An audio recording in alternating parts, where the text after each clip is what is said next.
மாறா என்ன ஆயிருச்சு அப்படின்னா, அவங்க ஒரு சொகுசு கார்ல பயணம் செஞ்சு வீட்டுக்கு போயிட்டாங்க.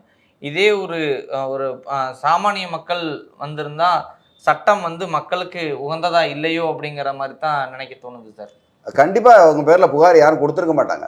புகார் குடுத்திருந்தால் அது நடவடிக்கை எடுத்திருப்பாங்க. சப்போஸ் இல்லனாலும் அவங்க சொகுசு கார்ல இன்னைக்கு போயிருவாங்க. நாளைக்கு ஓலை வரும்ல. நாளைக்கு வந்து ஓலை வரும். நாளைக்கு வந்து அவங்க பேர்ல நடவடிக்கை எடுத்திருப்பாங்க. அது வந்து நமக்கு தெரியாது. உங்களுக்கு அந்த மாரி தெரியணும் அப்படின்னா, தாராளமா நீங்க வந்து ரைட் டு இன்ஃபர்மேஷன் ஆக்ட்ல போட்டு, இந்த மாரி ஒரு சம்பவம் நடந்ததுன்னா, அதுக்கு உண்டான என்ன நடவடிக்கை எடுத்திருக்கீங்க அப்படின்னு தாராளமா நீங்க கேட்க முடியும்.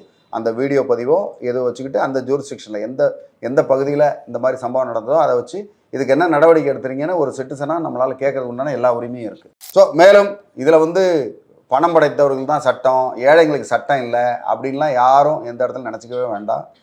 அந்த இடத்துல நம்ம எப்படி நடந்துக்கிறோமோ, எப்படி நம்ம மக்கள் எந்த அளவுக்கு விழிப்புணர்வாக இருக்கோமோ, அதுக்கு ஏற்ற மாதிரி நம்ம வந்து நாடு வந்து மெதுவாக முன்னேறிக்கிட்டே போகும். அந்த இடத்துல விழிப்புணர்வில் இந்த மாதிரி சம்பவங்கள் நடக்கும்போது தாராளமாக நீங்கள் வந்து காவல்துறைக்கிட்ட நீங்கள் கம்ப்ளைண்ட் பண்ணுங்கள், ஆன்லைன் கம்ப்ளைண்ட் பண்ணுங்கள். ஆன்லைன் கம்ப்ளைண்ட் ரொம்ப சிம்பிள்.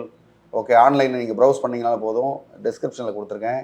அந்த டிஸ்கிரிப்ஷனில் நீங்கள் கம்ப்ளைண்ட்டை கொடுத்துட்டு பேசாமல் இருந்துடலாம். ஒரே ஒரு தடவை 2 தடவை கேட்பாங்க, அவ்வளோதான். அதுக்கு தகுந்த மாதிரி நீங்கள் ஆதாரங்களை வீடியோ கொடுத்துட்டிங்கன்னா அதோட அந்த சப்ஜெக்டே உங்களை நெருங்காது. உங்களை எந்த இடத்துலையும் யாரும் துன்புறுத்த முடியாது அப்படின்றத கேட்டுக்கிறேன். உங்களுக்கு வேறு ஏதாவது சந்தேகம் இருந்தால் தாராளமாக என்னை கேளுங்க. உங்களுக்கு உதவுறதுக்கு தயாராக இருக்கேன்.